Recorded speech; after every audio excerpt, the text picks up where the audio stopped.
જો એક દેરાસર રાખશે ને બધા રાખશે. મેં તો ઓલી નાની ગાય રાખો ને. મારા નાલા સોપારાની અંદર હું તમને કહું પક્ષાલ થાય ને ભગવાનનો અમૂલની દૂધની થેલીનો પક્ષાલ બધી જગ્યાએ ઈ જ છે. પછી તમે કહો દેવી ક્યાંથી પ્રસન્ન ગાયના દૂધ ઘી ગાયના 10 ગ્રામ ઘી તમે લોકો રોજ ઘરે અમે લોકો અત્યારે નેનો હવન ગીત તૈયાર કરી રહ્યા છીએ. કારણ કે આવનારો સમય છે ને, ભલે અત્યારે હમાસને આ લોકો ઇઝરાયલ લડે છે, આવનારું વોર છે ને ઈ વાયરસ વોર થશે અને તમને મારશે બધાને. એવી રીતના કે તમે અસ્થમાથી પીડિત થઈ જશો, હાર્ટ ફેલ થઈ જશે, તમારે કિડની ફેલ થઈ જશે, તમારા શરીરમાં ચીપ લગાવશે, એ લોકોને ડીપોપ્યુલેટ કરવા જ છે બધાને. તો ત્યારે તમારે ઘરની અંદર રોજ ખાલી 10 મિનિટ હવન થશે ને તો આખા ઘરનું વાતાવરણ ચેન્જ થઈ જશે.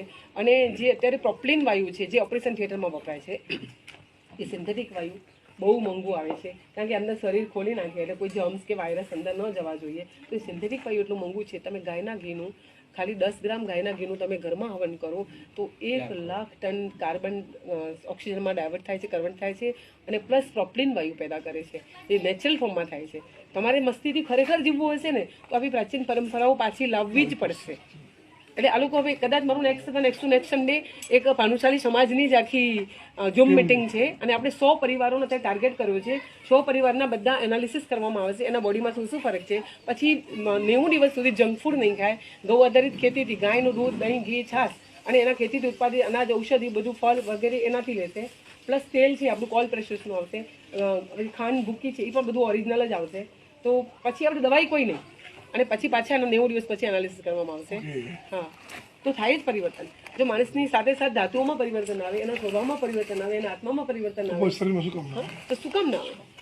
હમણાં મારા સાહેબ વિડીયો આવ્યો છે ફેસબુક પર, મેં બધાને મોકલ્યો છે કે પશુ આધારિત તમે જીવન જીવો ને, જે પશુ જીવી રહ્યા છે તો તમારે પશુ કોઈ તો ડોક્ટર પાસે જાય પંખી જોયો એ કે એ છે ને બીમાર પડે ને તો ખાવાનું છોડી દે. બિલકુલ એ આખું એને કીધું છે કે પહેલા સુઈ જાઓ, તમે ટાઈમ પર સુઈ જાઓ, 7 વાગ્યા પહેલા પશુ ખાઈને હોયો જાય છે, રિઝર્વેશન કરતો. એ આખું પશુ આધારિત તમે એનું જીવન જોઈને તમે તમારું આધારિત કરો તો તમને બીમારી ડોક્ટર પાસે 9:30 10 વાગે સુઈ જાઓ. આપણે સુવાનો સમય છે 10 થી 4. આપણે ઉલટું કર્યું અને જ્યારે બોડીના બધા અલગ અલગ ઓર્ગનને કામ કરવાનું છે ને 10 વાગ્યા પછી સ્ટાર્ટ કરે. કુદરતને આહવાન કરો.